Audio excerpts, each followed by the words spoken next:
we'll resume our discussion from verse 18,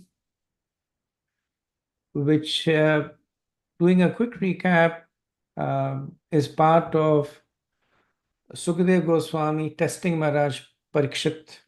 We'll resume our discussion from.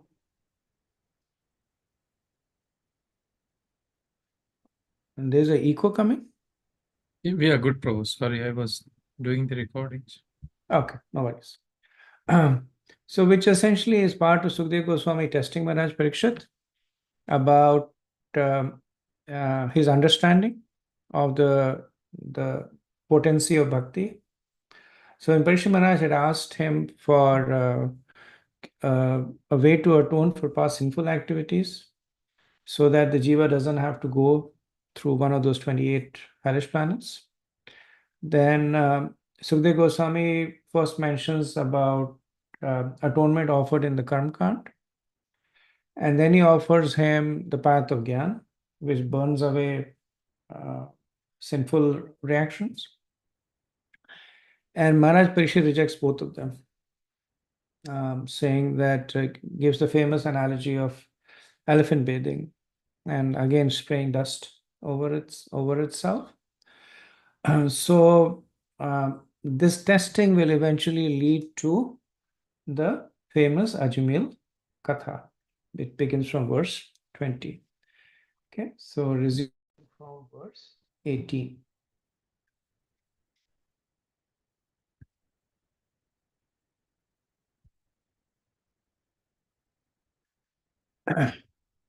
Prayaschittani chirani narayana paranmukham na nishpananti rajendra surakumbham ivapagaha.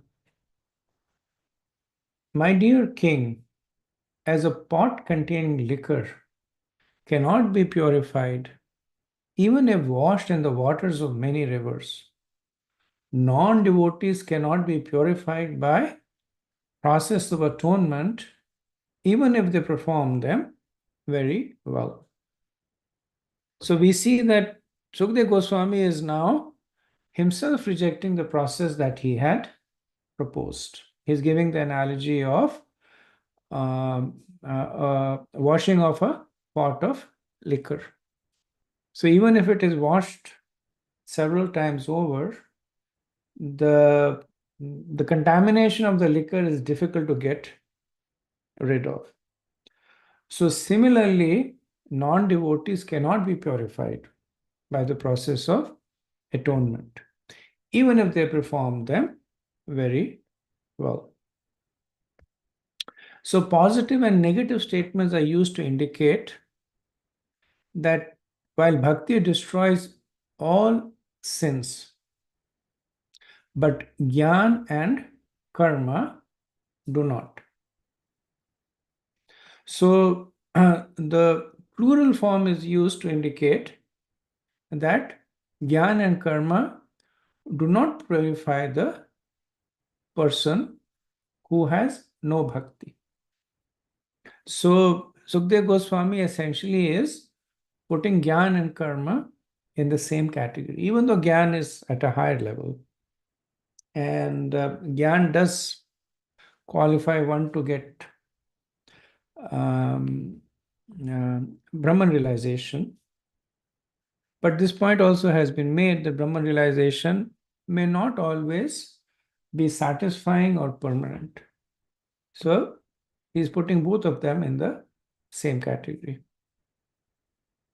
Now, on the other hand, bhakti will purify even those without jnana and karma. That point he has already made in verse 15. So this verse, through rejection of the negative, is glorifying the positives in bhakti through two ways. Firstly, that only bhakti by itself is sufficient to purify the person of all sins. It's talking about the potency and the independence of bhakti. Does not need to be supported by any other anga.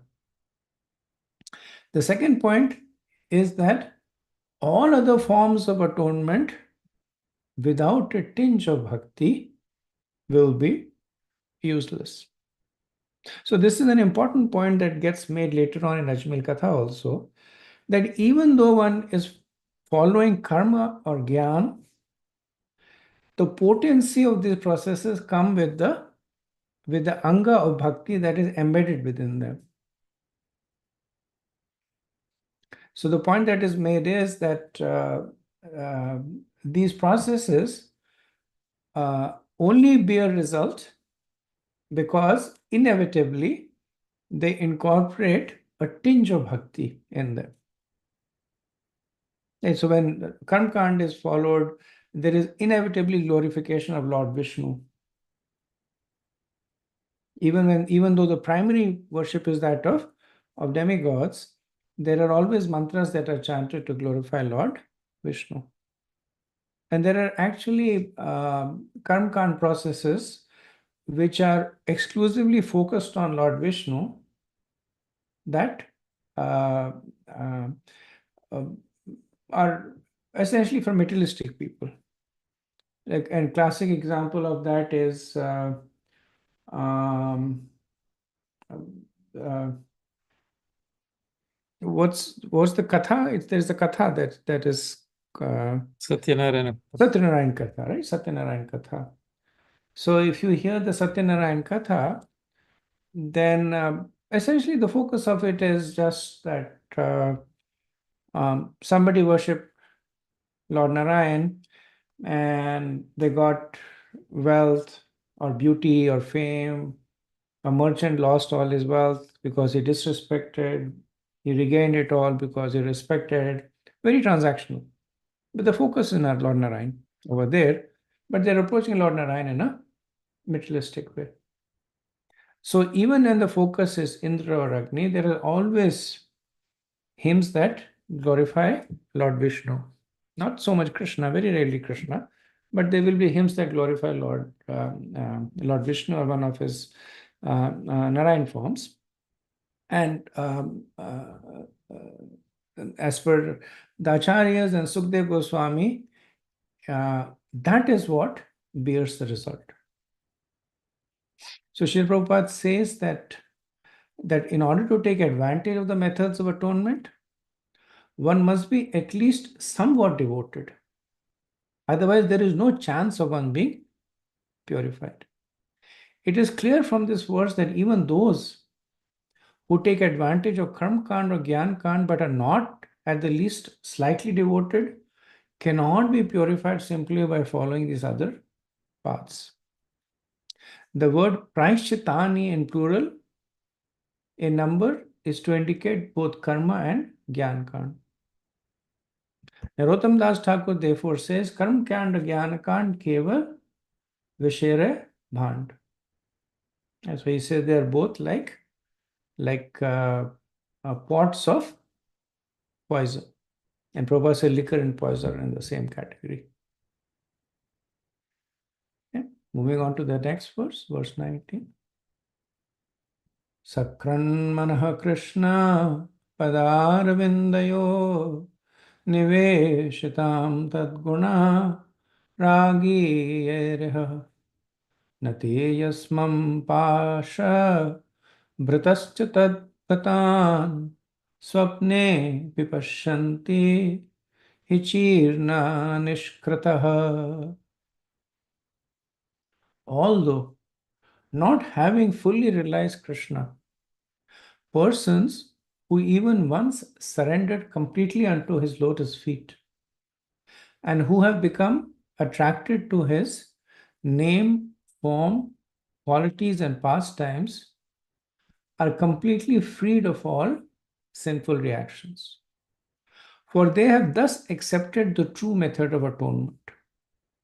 Even in dreams, such surrendered souls do not see Yamraj or his order couriers, who are equipped with ropes to bind the sinful. So all these points that are being made by Sukdev Goswami will be illustrated in Ajmal pastimes. right? So the point that he's making is that even without having full realization of Krishna, but simply having some attachment to his Nam Gun Roop Leela is sufficient to perform all kinds of atonement. Vishwanath Chakrabarti Thakur, he actually translates this verse a little differently, which further glorifies the potency of bhakti. He says that even if one in one's dream thinks of Krishna, then for such a person, even though in his waking may be materially attracted or may be materially engrossed, will not see the Yamdutas. Because by the process of smarana, they have performed all atonements. So this is for the glorification. Srila Prabhupada says that if one somehow or the else, right? So why would a person who has not completely realized Krishna surrender to Krishna? So it could be a Gyat Sukriti, that the person unknowingly surrenders to Krishna. It could be Vaishnava Sangha, that the person does not really understand Krishna, but in the association of devotees. Sometimes we see that in the temple there is somebody new that comes, and they may not understand anything that's going on, but just because they are pious or they are magnanimous, they will follow the process. They will give obeisances to in front of the altar. They will take arti. They will honor Charanamrit. So they may not have realized it, but they're at least surrendering to the process because of Vaishnav Sangha. So this verse is actually the heart of the chapter. And the actual response to the question by Maharaj Parikshit in verse 16 of how can sinful people avoid going to hell. So the previous two verses were a prelude. They were bringing forth the potency. But this verse gives the actual answer. And in the subsequent verses, Sukdev Goswami will use this verse to, or rather will illustrate this verse by the Ajamel pastime. Right? So in a way, this is the gateway. That in summary, it addresses the question of Parishad Maharaj, that if somehow or the other a person surrenders to Krishna, then atonement is done. Right? And then Ajamel pastime will illustrate it. So what is the potency of remembering Krishna? So Sukdev Goswami says, even once remembering the Lord is sufficient, what to speak of many times. Even thinking of the Lord using the mind is sufficient. What to speak of hearing or uttering the name.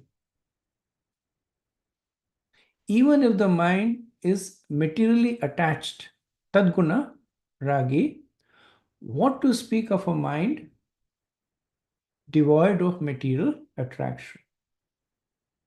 Even thinking about the Lord in dreams is sufficient. What to speak of actual deliberate meditation.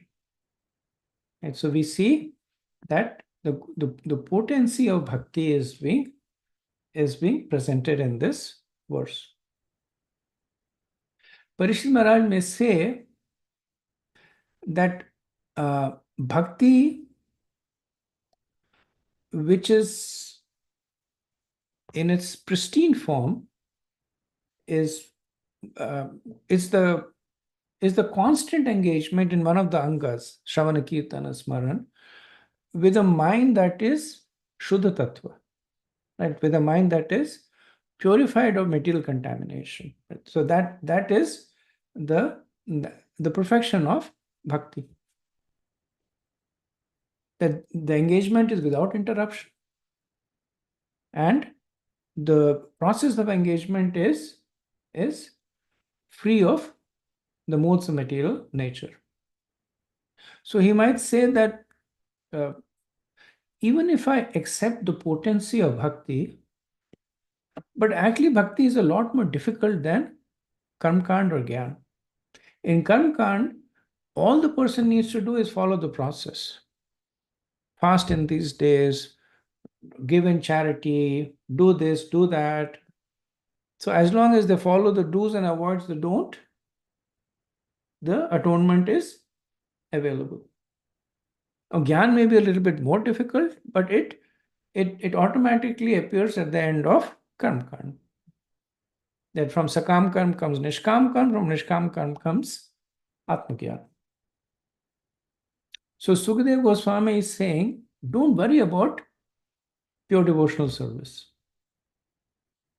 And in order to emphasize the point, he is saying that even if a sinful person in his dreams only once thinks of the Lord, that is sufficient to burn away all the sins.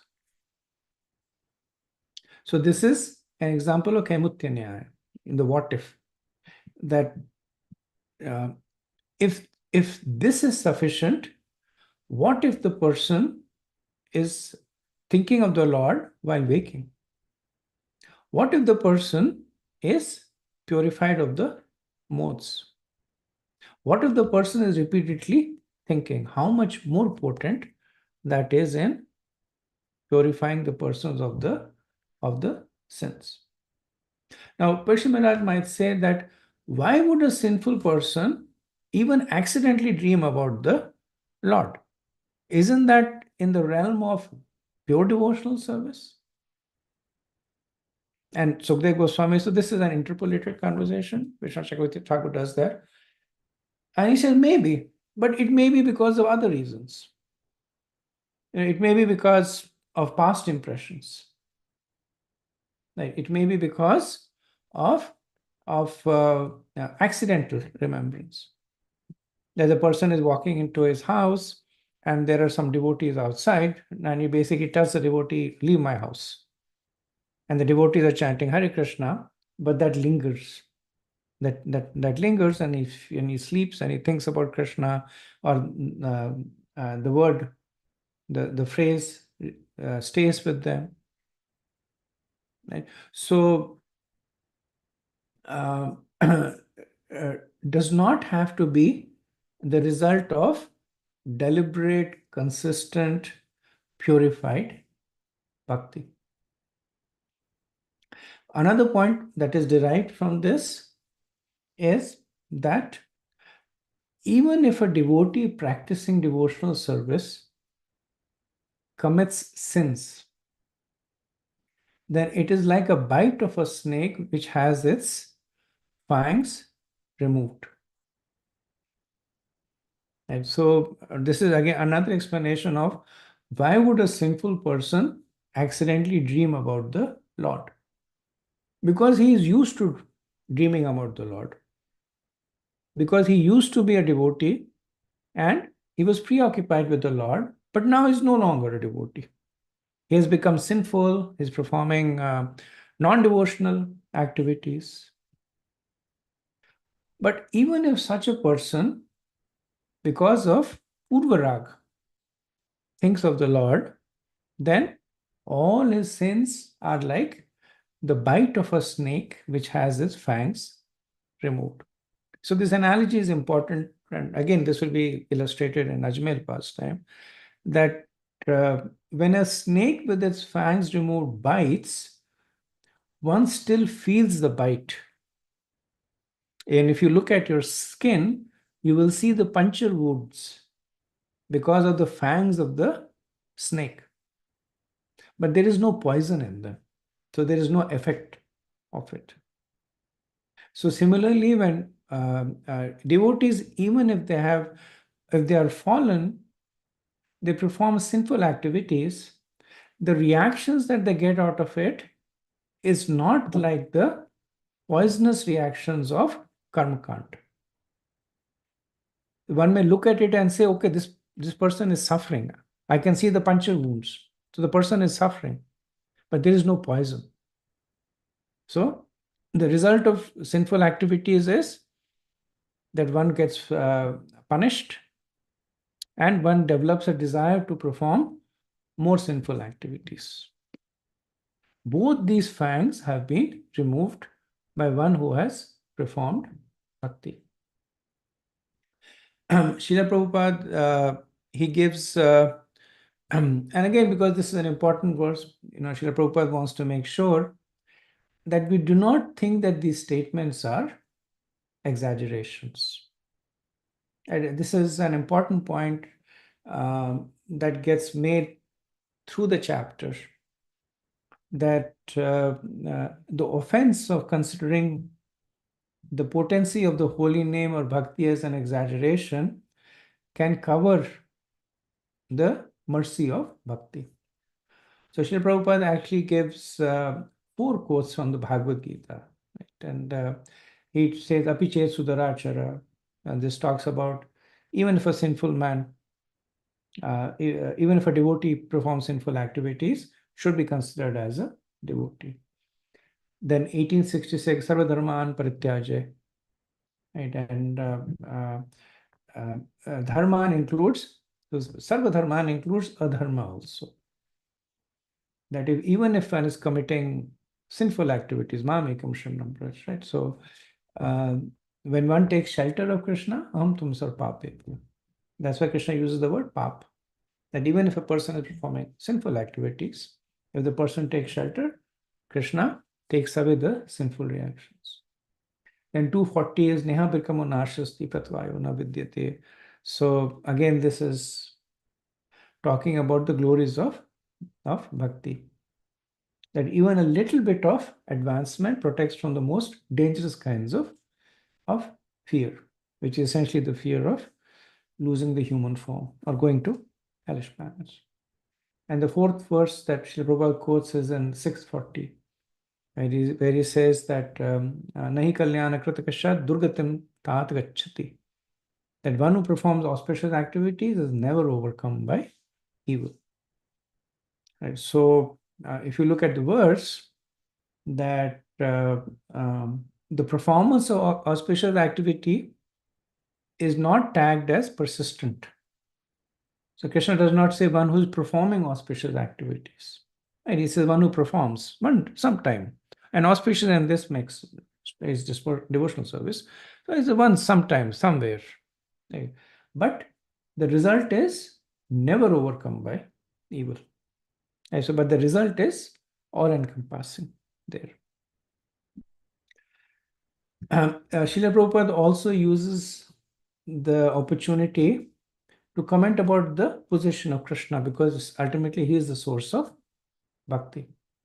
So Prabhupada says that it's also significant that Sukata Goswami has several times repeated the word Vasudeva Parayana, Narayana Parayana, and finally says Krishna Padar Vindyo. Thus he indicates that Krishna is the origin of both Narayan and Vasudeva. Even though Narayan and Vasudeva are non-different from Krishna, simply by surrendering to Krishna, one fully surrenders to all his expansions such as Narayan, Vasudeva, and Govinda. As Krishna says in Bhagavad Gita, Mat Paratram Nanya, there is no tith superior to me. There are many names and forms of the personality of Godhead, but Krishna is the supreme form. Krishna Stu Bhagavan Swayam. Therefore, Krishna recommends to neophyte devotees that one should surrender unto him only, Mahamekam. Because neophyte devotees cannot understand that forms of Narayan, Vasudeva, and Govinda are Krishna, what the forms of Narayan, Vasudeva, and Govinda are, Krishna directly says Mahamekam. Herein, this is also supported by the word Krishna Padar Vindyo. Narayan does not speak personally, but Krishna or Vasudeva does, as in Bhagavad Gita, for example.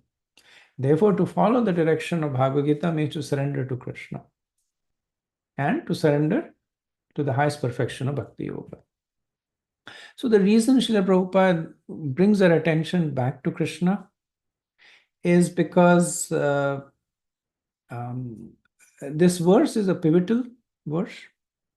If one understands and internalizes the verse, then one takes to bhakti with renewed determination and vigor.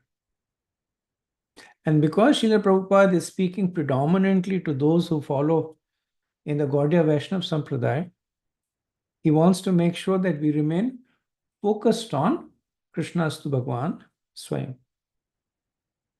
So even though there is no difference between Narayan, Vasudev and Govinda, any one of them are fully competent in destroying all the reactions to one's sins. But Gaudiya Vaishnavas, their focus is Kevalam Krishna. And so Prabhupada is now not really talking about atonement, but he also is bringing our attention to our eternal relationship with Krishna. In one of the lectures by I think it was by Bhakti Charu Maharaj, he gave a lecture and he made this point.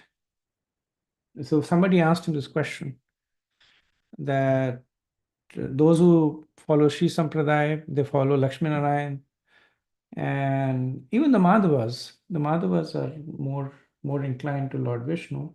Gaudiya Vaishnavas are more inclined to Radha Krishna. And Bhakti Charu Maharaj gave this nice answer that those who take to Gaudiya Vaishnavism are those who are either because of their prior devotion or because of mercy, are naturally inclined towards Krishna. So one should not think that when they are taking to Krishna consciousness, they are in any way disrespecting Lord Narayan or Lord Vishnu in any way.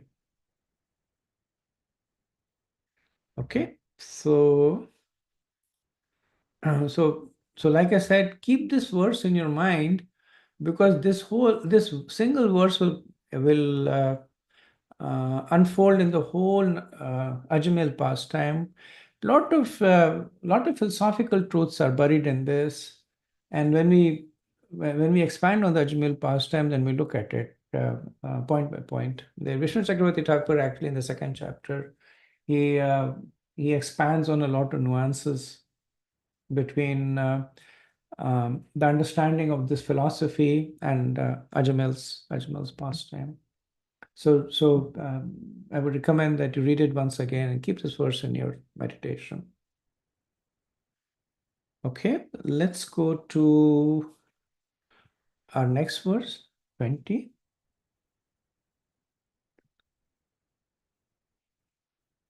Atra chodaharantem ham ithasham puratanam dhutanam vishnuyam yo samvadastam nibodhame.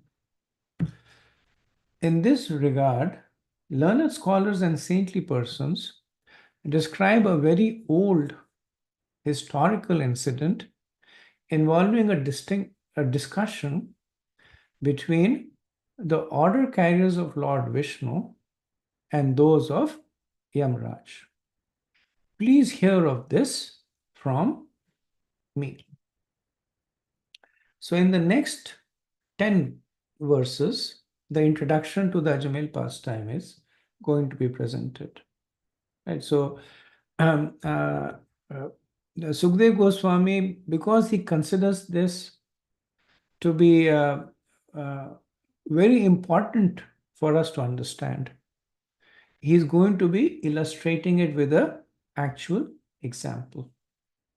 Right? So he's quoting from another Puran, right? So he says that a very historical incident, right? He says Puratanam. One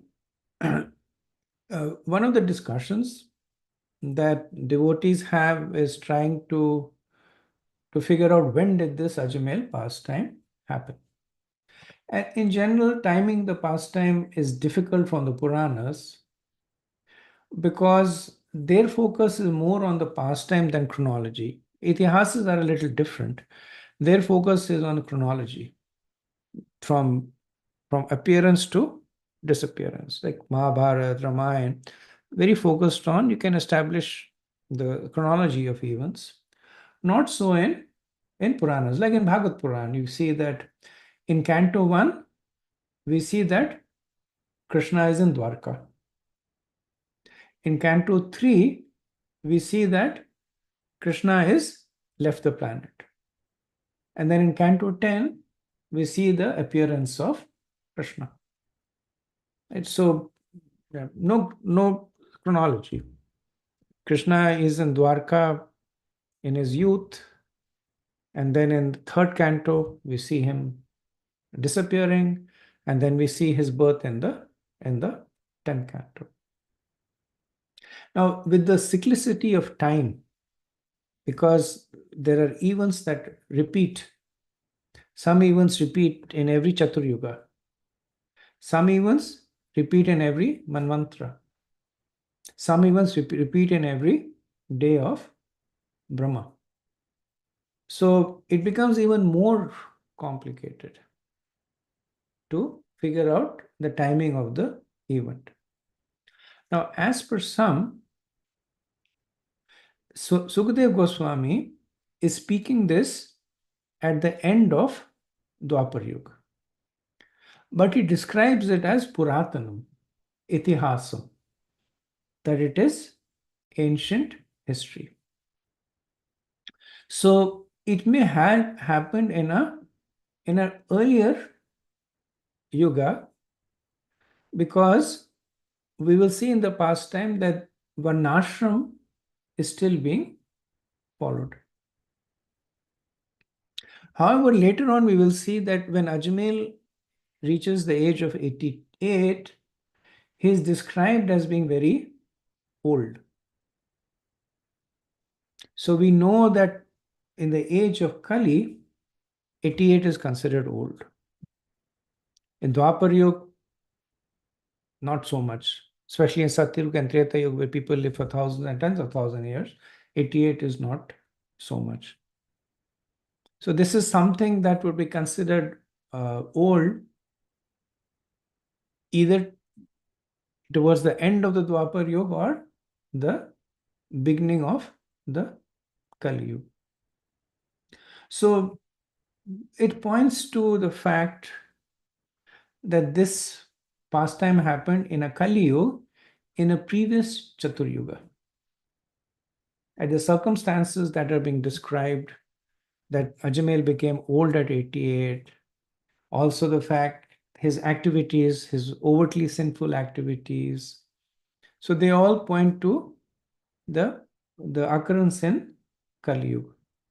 But since Sukadeva Goswami himself is in Dwapar Yuga, and he says that this is an ancient history, it points to a Kali Yuga of an earlier Chatur Yuga. Now, which earlier Chatur Yuga, previous or previous, that is not clear.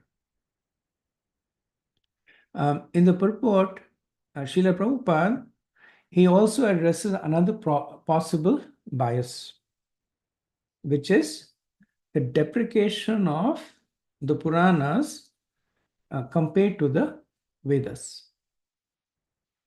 So this does not happen much now, or maybe it does, we are not aware of it. But especially in the earlier times, the Puranas were mentioned for people who are illiterate, not able to understand or follow the Vedas. So for them, the same concepts are presented as stories. But Jiva Goswami, in Tata Sandarbha, he actually glorifies the Puranas in the current age. And Prabhupada also makes the same point that the Puranas are sometimes neglected by unintelligent men who consider the descriptions mythological. Actually, the description of the Puranas of the old history of the universes are factual, although not chronological. The Puranas record the chief incidents that may have occurred over many millions of years, not only in this planet but also other planets. Therefore, all learned and realized Vedic scholars speak with reference to the incidents in the Puranas. And then he quotes Rupa Goswami, he quoted Shruti Smriti Purnadi Pancharatrik Vidivana Ekantir Harir Bhaktir Utpati Kalpadite. The devotional service that ignores Shruti, which is the Vedic scriptures, Smriti, which is the Puranas, Pancharatrik Vidhi, this is rules and regulations, but Ekantir Harir Bhaktir, but just generally speculates and performs devotional service. Utpati kalpate. This creates unnecessary disturbance in the society. So Prabhupada is emphasizing that just because this pastime has appeared in a Purana does not in any way lessen the importance of the pastime or the message that comes in the pastime. And actually in this verse, Shruti Smriti Purnadi, it's also spoken to indicate that these four things are actually non-different. The Shruti, Smriti, Puranas, and Pancharatrik Vedis, they're actually non-different. That what is spoken in or the tattva that is presented in the Shrutis, which are the Vedas, are explained in the Smritis like the Puranas. And their execution is then explained in the Pancharatriks. So they're actually non-different. So when somebody is following a Pancharatrik Vidhi that is based on a Puranas, which is based on a Shruti, in effect the person is following the Vedas. Okay, so in verse 21.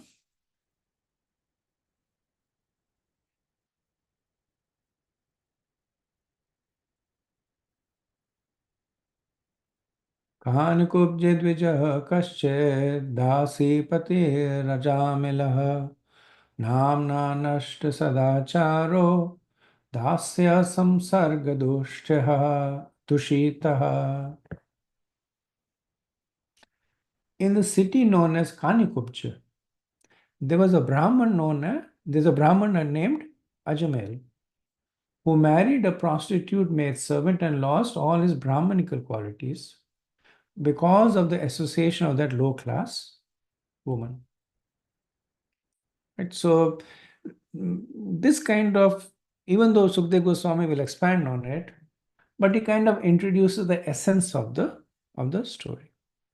So he's kind of summarizing the essence. He will expand on it later on. That this is what happened. Right? There was a Brahman. His name was Ajamil. He married a prostitute, and because of the association with her, he lost all his Brahmanical qualities. So the original question of Parikshit Maharaj was how to be freed from falling into hell in the hands of the Yamadutas. Right. So Sukdev Goswami is now taking an extreme example. That if anybody deserves to go to hell, Ajamil does. So now let us see how he is able to atone for it and escape from hell. Verse 22. Bandyakshahi kaitave sachaurye ghare tamvritam astita vivarat kutumba suchi yatayama sadehenaha. This fallen Brahman, Ajamel, gave trouble to others by arresting them, by cheating them in gambling, or by directly plundering them. Thus, this was the way he earned his livelihood and maintained his wife and children. So, Srila Prabhupada in the purport, he talks about how sex, more specifically illicit sex, is the root cause of all the vices in a society. So he says that the more society allows prostitution and illicit sex, the more impetus it gives to cheaters, thieves, plunderers, drunkards, and gamblers. Therefore, we first advise all the disciples in our Krishna consciousness movement to avoid illicit sex, which is the beginning of all abominable life and which is followed by meat eating, gambling, and intoxication, one after another. So this is mirroring Krishna's statement also in the second chapter, third chapter, where Krishna says that, where Arjun says that, what is the cause of the downfall? And Krishna says it is lust only. And then, from lust appears this, and from lust appears bewilderment of one's mind. One falls in the abominable cycle of birth and death. So,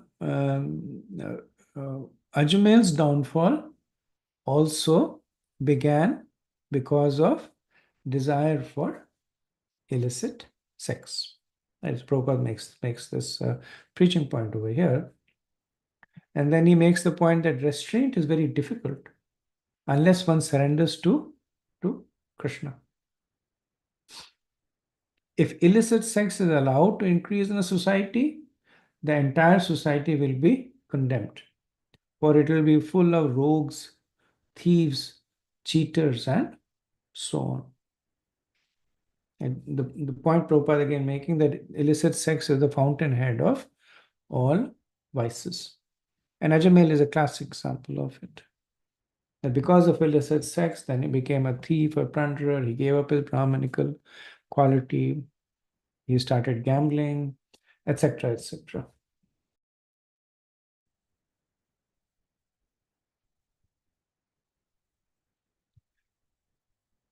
Okay. Since my mic has changed, you can hear me, right? Yes, Okay. Prabhu, we can. Yeah. I think Zoom comes up with these weird displays. Okay, verse 23. Evam nivastatastasya lalayanasya tatsutan kalotigan mahan rajan ashta shishta yushaha samaha. My dear king, while he thus spent his time in abominable sinful activities to maintain his family of many sons, 88 years of his life passed by. So it is said Ashtashitya. Ashtashitya is 88 years. So he's coming to the point of being old and close to his death. Verse 24. Tasya pravasya putra dashatesham tu yovamaha balo narayano namna pitroscha dayato brisham. The old man Ajamel had 10 sons, of whom the youngest was a baby named Narayan.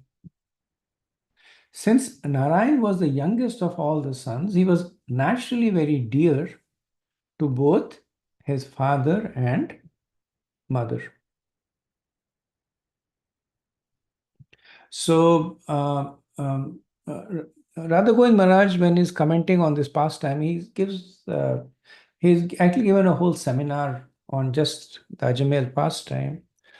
And he says that if you look at the Sanskrit, Tasya Pravasha Putra, um, uh, so Tasya, Srila Prabhupada translates it as of him. Radha Govind Maharaj says that he points to the fact that not all the 10 sons may have been Ajmel's sons. Later on, there's another verse that also Maharaj says that makes the same point. That even though he had the prostitute as a kept, she was still associating with other men. So that's why Sukdev Goswami, he implies through the word usage that his wife had 10 sons. Not necessarily Ajmal, but his wife had 10 sons. The point that is made over here, which is important to note, is the naming of the child. So he named the child Narayan. So why should a person who is sinful, who does not have any bhakti, name the child Narayan? The answer is that it's cultural convention. It's a two possible understanding. One, it's just cultural convention that it was an understanding, and this was also there in Indian culture. At least maybe I would say maybe 30, 40 years ago, when almost all the children were named after uh, either some name of a demigod or god. Right? People were named Shiva, Murari, Shankar, etc. And then I think later on the mood changed and people started naming their children Dimpy and uh, uh, uh, Simple and Dimple, etc., etc. Now I think the focus now is to have names that are more esoteric, that don't really mean anything, but they sound esoteric. But at least at the time of Ajamel, he followed the cultural convention. It's also possible that because Ajamel was not always sinful, so it may have been a reflection of the past piety of Ajamel. So Srila Prabhupada said that Pravashyaha indicates Ajamel's sinfulness, right? And the sinfulness over here is his addiction to sex. So he was 88 years old, but he still conceived a child.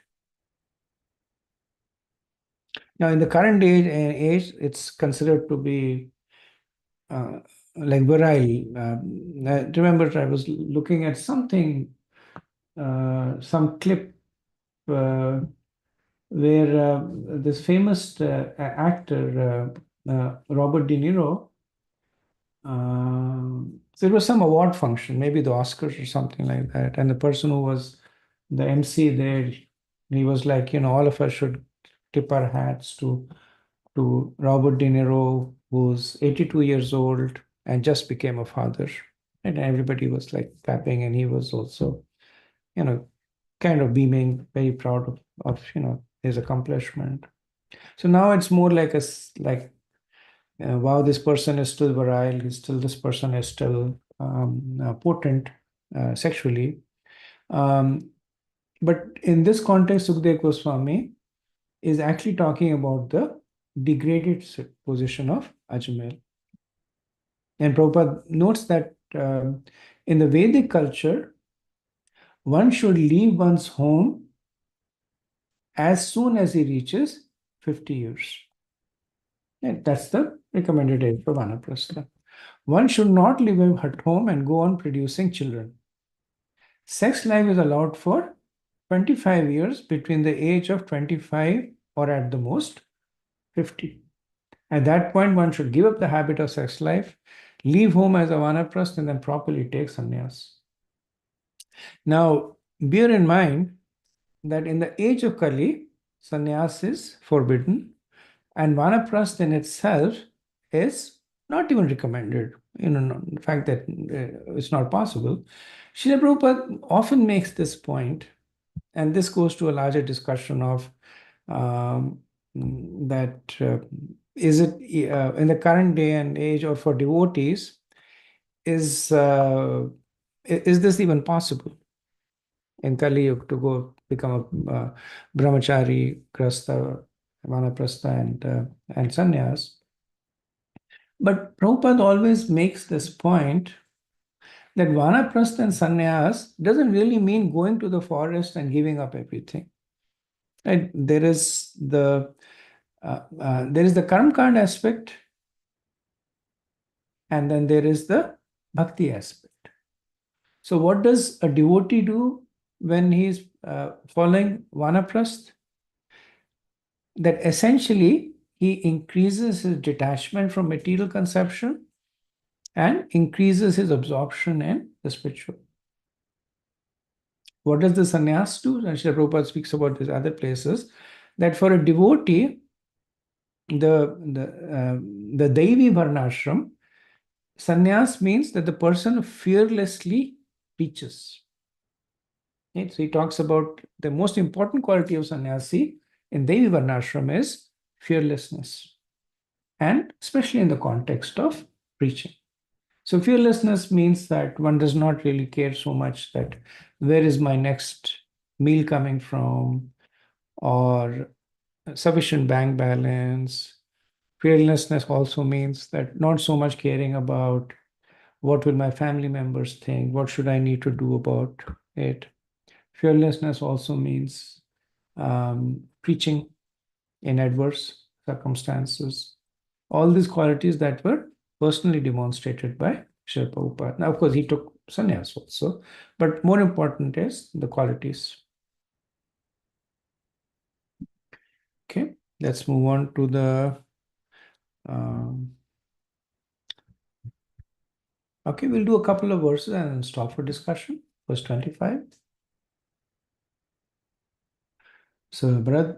सबद्धहृदयस्तस्मिन् अर्भके कलभाषिणे निरीक्षमानस्तल्लीलां मुमुदे जरतो वृषम्.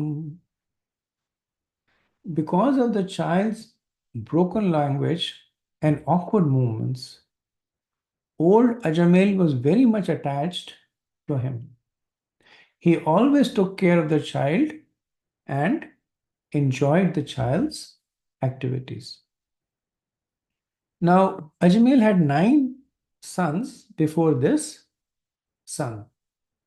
And one can assume that all of them went through the same phase. It's not that this was unique to this son.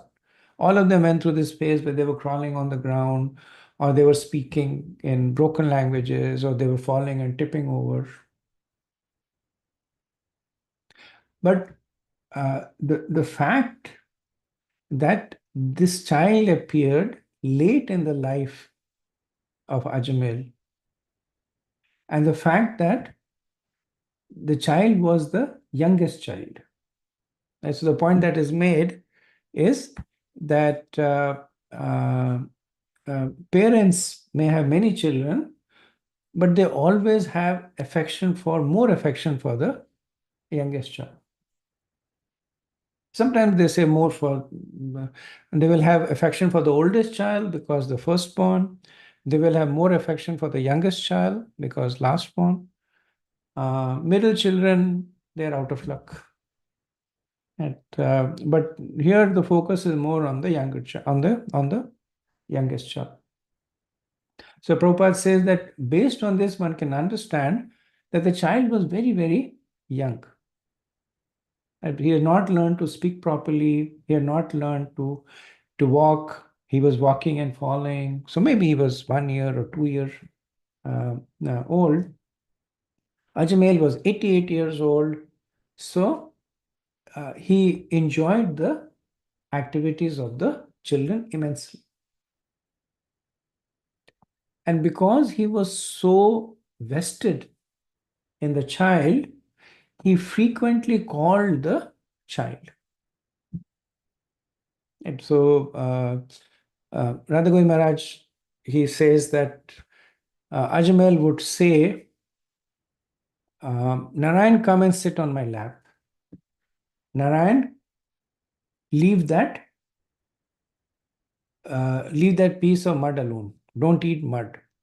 Narayan, come and eat your food.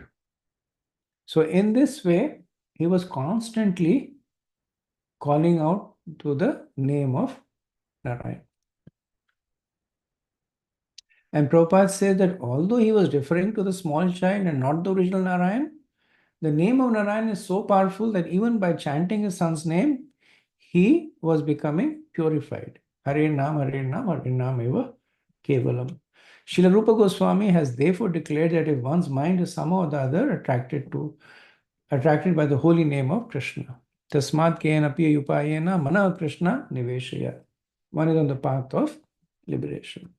So this is an important point that Prabhupada makes that actually will be expanded by Vishwanath Chakravarti Thakur later on, that Ajmal's purification did not happen just because of his chanting, calling out to his son at the time of death. So the general understanding is that Ajmal was dying, the Yamadutas came, and in perplexity, he started calling Narayan, and that attracted the Vishnudutas. That is only part of the understanding. And Srila Prabhupada reveals over here that from the very first time that Ajmal started calling out to his son, he was becoming purified. Now, this does not in any way reduce the potency of the holy name. It is not that now one will say that only by chanting Narayan consistently for a long time will the name take effect at the time of death. And so the point that is made is that even if Ajmal had not chanted Narayan any time during his life, if he had simply chanted at the time of death, that itself would have been sufficient. But nevertheless, we have to understand that Narayan or the name of the Lord is always potent. It is not predicated on a material condition. That only when it's chanted at the time of death, it becomes potent, but if the person is chanting otherwise, it's not potent. And so Prabhupada and the Acharyas want to make sure that the devotees understand this point. That the Lord's name is always potent, not because of any particular circumstances. Okay, we'll do one more verse and then after discussion. Bhunjanah prapiban khadan balakam snehayantritah bhojayam payayan mudho na vedagatam mantakam. When Ajmal chewed food and ate it, he called the child to chew and eat. And when he drank, he called the child to drink also. Always engaged in taking care of the child and calling his name, Narayan, Ajmal could not understand that his own time was now exhausted and that death was upon him. So, 2 points are made in this verse. One illustration by a few examples. How Ajmal was constantly chanting the name of Narayan. Either when he was eating, when he was drinking, when he was taking rest, taking care of the child. So almost incessantly, Ajmal was calling out the child's name. Narayan, come over here. Narayan, eat something. Narayan, don't be naughty. Narayan, enough playing. Narayan, go to sleep. So insistently, he was calling out Narayan with a lot of affection because of the object, not so much because of the name Narayan, but because he was attached to his son. Second point that is made is that while he was blissfully enjoying his time with his son, death came upon to him. So Prabhupada in the purport says that this is Agyat Sukriti. Although calling for his son, he was unknowingly chanting the name of Narayan and the holy name of the personality of Godhead. So Srila Prabhupada would talk a lot about Agyat Sukriti to those who did book distribution, Harinam.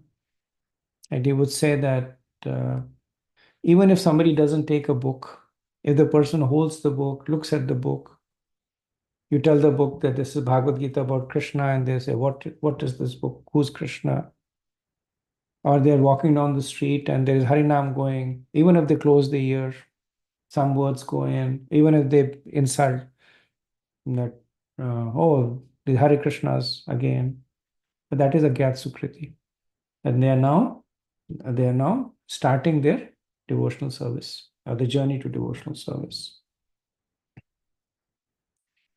Okay, let's pause over here and see if there's any discussion.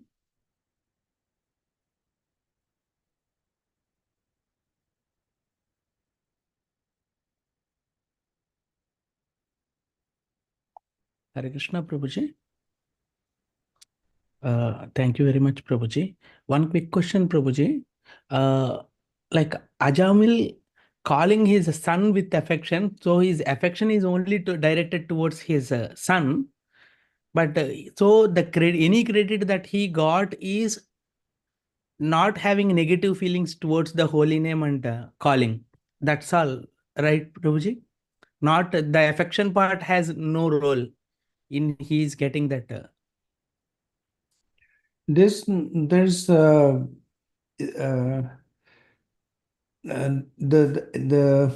affection to the son is at least preventing him from being offensive to the name. That's why it's called upon there.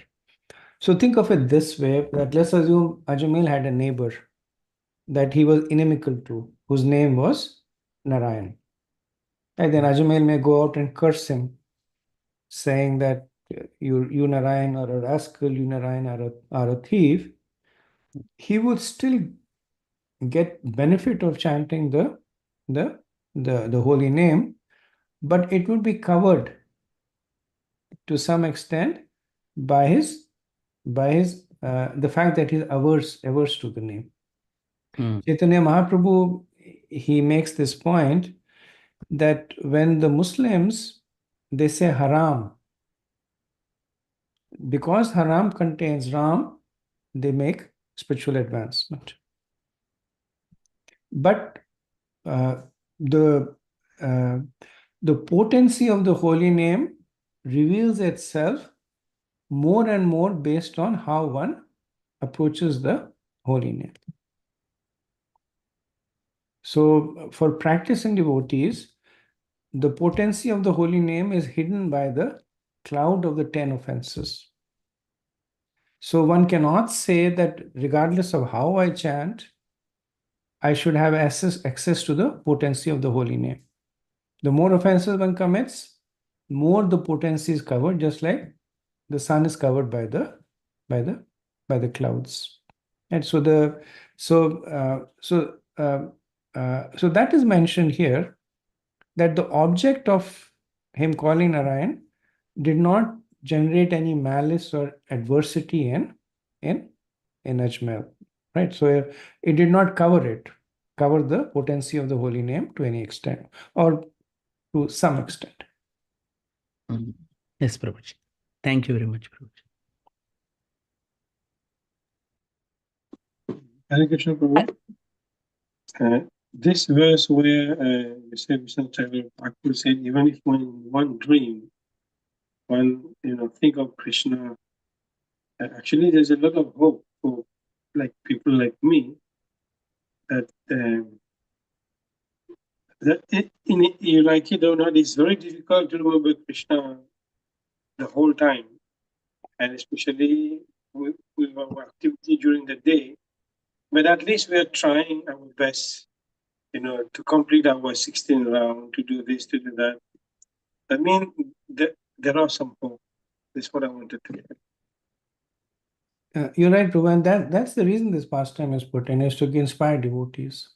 And that's why Ajamil pastime is so often discussed and so popular, for exactly the reason that you're saying, that it gives devotees hope.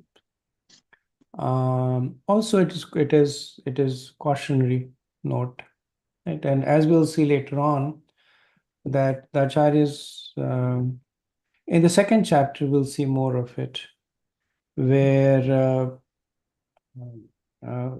Vishwanath Chakravarti Thakur does a fairly forensic analysis on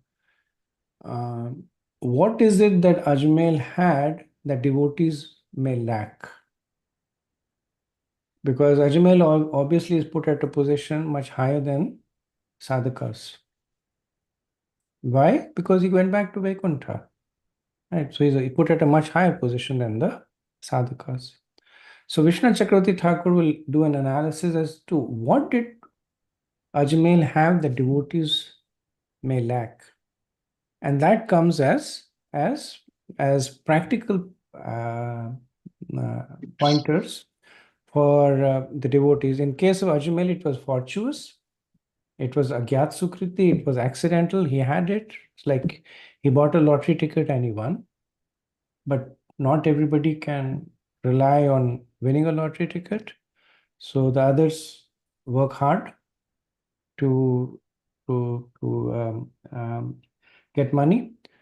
So what is that hard work that devotees can do to reach the same stage as Ajmail did accidentally? And so those are the lessons that get revealed mostly in the second chapter of the canto. Yeah. I imagine one of the answers would be to be surrounded by devotees and Yes, of course. Yeah, yeah. I mean, none of them is a big surprise to us. It's not that there's anything new that will come out, but it's repetition for emphasis. because there's a Prabhu here. We always say that when we get old, especially like my mother right now, she forgot everything, and she used to chant in the morning and doing it. I think she does not. Sometimes she forgot, and it can happen to anybody that when we get older, we get Alzheimer or whatever. We forget who we were. Yes, you're right, Prabhu. Yeah. Anyway, thank you, Prabhu. Hare Krishna, Prabhu. I have a few comments and then a question. Firstly, I want to say I'm so glad to be back on the call. I wanted to offer my gratitude to Prem Kishore Prabhu and Saranga Prabhu and Lalita Madha Mataji too. In the yatra, they somehow they all kind of almost pulled up my ear and said, "Where are you? Where have you been?" So grateful to them. Anyway, in this, so many points, came up. One thing that I really liked was you said how Sarva Dharman, in that is included Adharma too. I've never heard of that before, but it makes so much sense. So that was nice. And then in purport to 18, I was remembering, the term Prayaschitta and Karma Kanda and Jnana Kanda, and you mentioned a certain example too. In I don't know how much it happens now, but when I was younger, at least in my families, they used to do this horoscope, when things weren't going well, they would take it to an astrologer, and the astrologer would suggest, oh, if this is not doing well, do this prayaschitta, and they would suggest some different things, demigod worship and this temple, so many other things. But the purport clearly says here it's all like pot of poison, everything, unless it has the slightest tinge of devotional service. So what a waste of time are all those processes in one sense. But uh, anyway, that came to my mind as a social commentary that we, lot of people, they flock to astrologers for a better future and everything, and perhaps if those people are not genuine, then we are all left with these pots of poison. And then the other thing, so the question now that's coming up is both in 19, I might have missed your point. I'm sorry. 19 as well as in the latest one is, it seems like at some point in time that attraction to the holy name is essential to go to the next stage. Is that correct? Not just calling out, but that attraction for the Lord has to awaken. Is that correct, Prabhu? Because I read few things here and there are some getting mixed up. You're right, Mataji, that I guess the only thing I would do is slightly modify the statement you made, that the attraction to the holy name is both. It's the sadhana as well as the sadhya. It's the process as well as the perfection. So the attraction to the holy name is necessary to develop further attraction to the holy name. For those in our situation, who are sadhakas who are beginning to practice bhakti, while we may not have natural attraction to the holy name, but simply by the process of mechanically chanting, one will naturally develop attraction, as long as, and this is very important, as long as the offenses are not there. So the reason that Ajamel acquired perfection, because of the lack of offenses on his part, right? So this is a little bit of a spoiler, that Ajmel's pastime is not so much about just the chanting of the holy name, but offenseless chanting of the holy name. In Ajmel's case, it was accidental, but the point that Sukdev Goswami is making, that Parikshit Maharaj wants us to make, is that we need to reach the stage of offenseless chanting, and the only way to reach the stage of offenseless chanting is offensive chanting. Right? So that, as Saran Prabhu was saying, resonates a lot with practicing devotees and gives us a lot of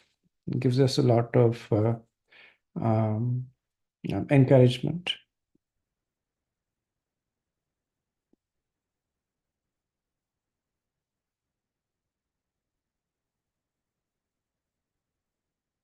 Okay, anything else?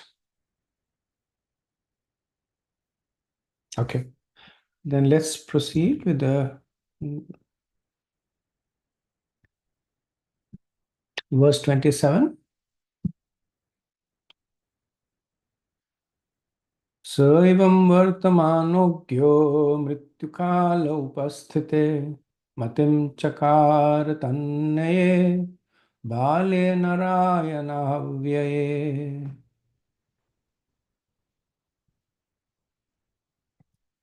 When the time of death arrived for the foolish Ajamel, he began thinking exclusively of his son Narayan. So, as a result of his affection for his son, Ajamel began to think of him at the time of death. Now, why was Ajamel thinking about his son at the time of death? Not because he had any hope that his son would help him, but the opposite. That who would take care of my son if I am not there? And so, there is a confluence of many fortuitous things that happen for the Ajamel pastime to occur. Now, if Narayan was older, then there would be no reason for Ajamel to think of his son at the time of death. Just like he had 9 older sons, they were older. It's not clear how much, whether other children were 5 years or 10 years or whatever it is. But Ajamel was not unconcerned about them because they're older. But Ajamel, Prabhupada says, foolish Ajamel. He says, Ankya Mrityu Kale. Right? So why is he foolish? Because he thinks that he is the protector for his son. That if he were to die, then who would take care of the son? Other reason is called foolish is because Mrityu Kale upasthite. That he did not think that he will die. That was his foolishness. And upasthite means came without invitation, came unexpectedly. And really speaking, death always comes upasthite. Right? Even if a person is terminally ill, I remember, this is of course for a devotee.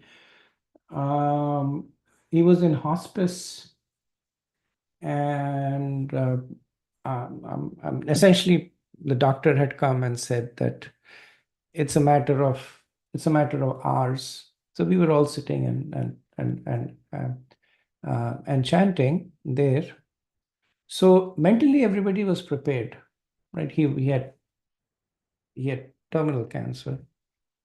But even then, so when the person actually, the doctor essentially asked his son to sit by him and watch, because he was not on any machines, they'd taken everything off. So he had basically said, you watch so this is the on the neck there is the aortal artery, and that's one of the arteries that you can see pulsing. So he said, just watch that artery. When it stops, then you call the hospice nurse. So that's what the son was doing, was sitting next to him watching the pulsing of that artery. And again, everybody knew he was going to die, but even then the death was unexpected. So I remember feeling like, this sense of loss, this sense of lamentation, when actually then the son said, I can't see the artery pulsing anymore. The nurse came and confirmed that he is dead, right? So that's the nature of death. It always occupies the position on its own, upasthite, right? It comes and takes it on its own. So that's the two reasons Ajamil is called foolish, that he thinks that he's going to, his son, he's a protector for his son, right? Which is why he's thinking of it, and he's ignorant of his death. So in addition to this, there are two more things that are enunciated, right? Which is the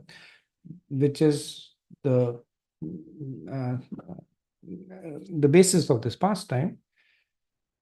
One is that it said he began thinking exclusively of his son Narayan, Bale Narayan Havaya.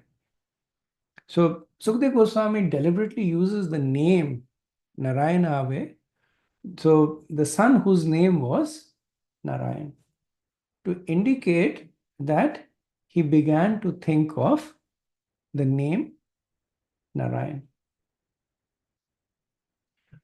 So not only was he constantly thinking of or constantly chanting the name Narayan, he was also remembering the name at the time of death. At Antkalecha Mameva Smarana Mukta Kalevaram, right? Yapriyati Samadbhavam. So these two things are coming from this verse. So while these two things are related, so the first is the constant, even though accidental chanting of the holy name, and the second is remembering the name at the time of death. If one might say, if it is constant, then it automatically includes the time of death. But actually there is difference in the effect of the two. The first resulted in bhakti. So the constant chanting of the holy name, it resulted in bhakti. So when Ajamil was dying, he was a devotee at the time because of his past interaction with the holy name. The second, which is specifically at the time of death, resulted in his liberation. But it is bhakti anumukh mukti. It is liberation that is caused by bhakti. So Srila Prabhupada quotes three acharyas to establish that this accidental chanting of the holy name is sufficient to attract the attention of Krishna. Not going to go through quotes, but if you read the purport, then because this is the important point that Prabhupada wants us to understand, that even the accidental chanting of the holy name is sufficient to attract the attention of Krishna. Prabhupada says that Srila Sridhar Swami expressed his verdict as follows. According to the Bhakti Siddhanta, now this is not Bhakti Siddhanta Saraswati Thakur, but Bhakti Siddhanta in the sense that according to the tenets of Bhakti, it is to be analyzed that because Ajamil constantly chanted his son's name Narayan, he was elevated to the platform of Bhakti, although he did not know it. Similarly, Veera Raghavacharya gives this opinion. Although at the time of death he was chanting the name of the sun, he nevertheless concentrated his mind upon the holy name of Narayan. And the third Acharya is Vijayadhwaja Tirtha. He gives a similar opinion. Directly or indirectly, Ajamel factually remembered Narayan at the time of death. Ante Narayana Smriti.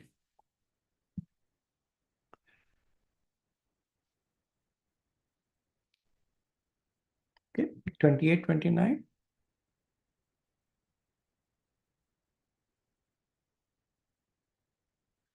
Sapashtahastam Zatrien Drishtva Purushanati Darunan Vakratundan Urdvaromna Atmanamne Tumagatan Dure Kridanakashtaktam Putram Narayana Vayam Plavitena Swarenoche Ajuhavakulendriya.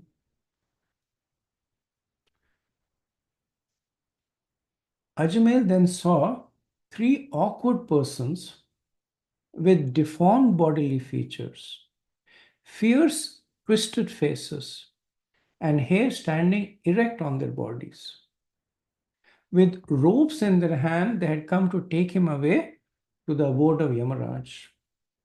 When he saw them, he was extremely bewildered, and because of his attachment to his child, who was playing a short distance away, Ajamel began to call him loudly by his name. Thus, with tears in his eyes, he somehow or the other chanted the holy name of Narayan. So, Sukadeva Goswami is now talking about the exact moment of Ajamel's potential death. So, what happens when a materially conditioned person dies? The Yamadutas come. And the ropes in their hand is called Yamapash. So Yamapash essentially is more of a subtle rope by which the subtle body, including the soul, is pulled out of the gross body of the dying person. So Prabhupada says that a person who performs sinful activities performs with body, mind, and words. And that is why three Yamadutas come, because Yamaraj is looking at all three of them. So based on each one of them, he sends three Yamadutas for sins committed by the body, sins committed by the mind, and sins committed by the words. Now in Kali Yuga, sins in the mind are not really counted. So maybe two come, maybe three come, not sure. The second point that Srila Prabhupada makes, that Ajamel was chanting Narayana. So there are 4 syllables in the word Narayan. So that is why 4 Vishnu Dutas came. Right? So when I was reading this purport, I was thinking that if we chant the Hare Krishna Maha Mantra, then 16 Vishnu Dutas will come. Or, and this is more of a theoretical question, what if one chants Krishna, which is 2.5 syllables? So do 2 come, do 3 come, do 2.5 come? So there is some amount of poetic license that is used by acharyas over here. In terms of just in terms of inducing awe and reverence in the reader. Not so much meant for one to analyze it mathematically. Like, Narayan has 4, so 4 came. Krishna has 2.5, so who will come? What if one chants Padmanabha? What if one chants Vasudev? So, etc., etc. That's not the focus over here. The focus here is attracted by the holy name. The Vishnu Dutas came, and because of the sinful activities, the Yamdutas also arrived. So the next section of the chapter is essentially a conversation between the Yamdutas and the Vishnu Dutas. So we'll stop over here, see if there's any discussion.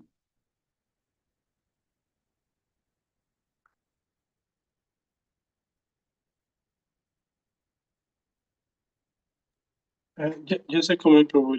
I've read this before, but what I'm getting right now is completely different from one. If we just read it like this, it's without the explanation of certain things, it's difficult to decipher. I agree with you, and because of the